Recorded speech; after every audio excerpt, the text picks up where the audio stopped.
ترى بصوا بقى، انا لقيت ده بوب كورن بطعم الفواكه. فشار بطعم الفواكه. طبعا اغلب الناس بتعمل فشار في البيت، وفي ناس كسولة زيي، بس انا بحب اكله بالجبنه بصراحه. فانا لقيت ده في الماركت، فقلت اجرب طعم الفواكه ايه يعني. هو سعره 12 جنيه.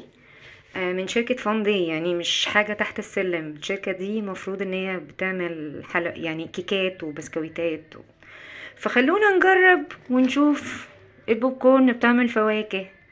ترى والله يا جماعة مش تفاهة، يعني عادي، يعني طلعوا الطفل اللي جواكوا.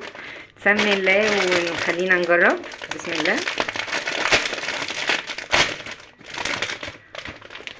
امم وريحته فواكه. بص طعم. خلينا نجيب طبق نفضي فيه او بولة بحيث ان انتوا تشوفوا. واو، بصوا الشكل.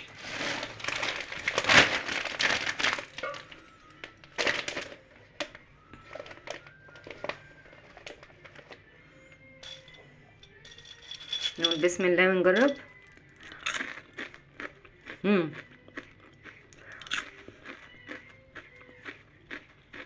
نجرب واحدة اورنج.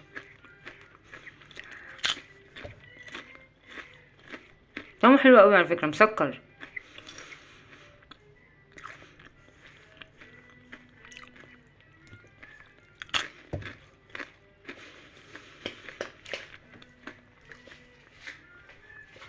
طعمه حلو. بيفكرني كان في زمان كورن كده بالعسل، بس مش فاكرة اسمه. كان زمان كده، يعني زمان شوية حلوين يعني. يعني جيل التمانينات عارف كويس قوي. فجربوه، بس هو حاجة مسكرة، مش حاجة